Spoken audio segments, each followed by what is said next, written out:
Tentunya ketika kita ditanya, Anda mau masuk mana? Kelompok yang 1 atau 72 atau 73? Maka jawabannya siapapun yang ditanya pasti mengatakan kita ingin kelompok yang 1. Tapi apakah pasti kelompok yang 1? Nggak ada yang tahu. Nggak ada yang tahu. Kita hanya berusaha, seluruh manusia, seluruh umat Islam yang ada di muka bumi ini hanya berusaha untuk menjadi kelompok yang 1. Bagaimana caranya Ustadz? Mengikuti apa yang disampaikan oleh Nabi SAW dalam hadis tersebut. Hadis tentang perpecahan umat.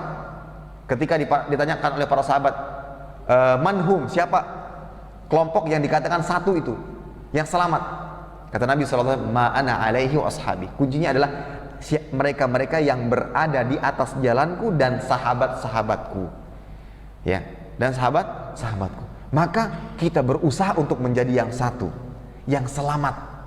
Tetapi apakah kemudian kita mengatakan, berarti Anda mengklaim penduduk surga? Ya, kita berharap demikian.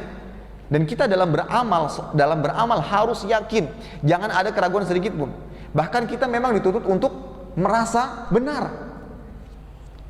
Ya, kalau seandainya kita tidak merasa yakin dengan apa yang kita lakukan, lantas ngapain kita beramal? Bahkan kita harus dituntut beramal dengan keyakinan bahwasanya yang kita lakukan ini adalah benar. Nah, berbeda hal ketika kita menyikapi apa yang dilakukan oleh orang lain di luar daripada konteks ini. Itu ada adab-adabnya. Ketika kita menasihati orang, ada adab-adabnya. Tidak sembarang berbicara, tidak sembarang menghakimi, tidak sembarang menuduh, tidak sembarang mengatakan ada nggak amalan ini? Nggak ada dalilnya. Padahal dia nggak tahu. Bukan berarti yang tidak Anda ketahui nggak ada dalilnya. Ini juga harus diperhatikan baik-baik nih. Mentang-mentang dia tidak tahu, kemudian dia seentengnya dan semudahnya mengatakan bid'ah, sesat. Jangan menganggap diri Anda adalah seorang Syekhul Islam ketika Anda tidak tahu, kemudian yang lainnya tidak benar. Karena bisa jadi karena ketidaktahuan kita, ya. Maka berapa kali saya ditanya tentang, Ustaz, ini ada amalan seperti ini, boleh apa tidak?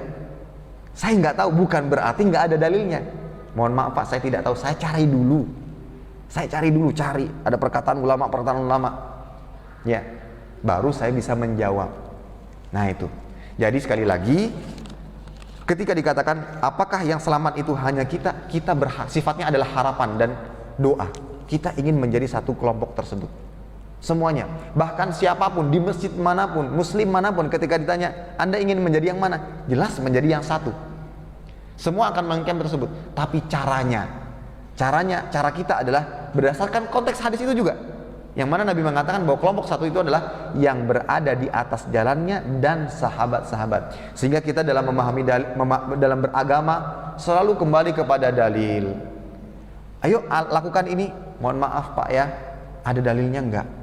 Kenapa? Karena kita ingin menjadi yang 1. Ada dalilnya enggak Pak? Oh, ada dalilnya. Baik, yang berikutnya, bagaimana ya pemahaman para sahabat tentang hal tersebut? Itulah cara kita untuk menjadi yang 1.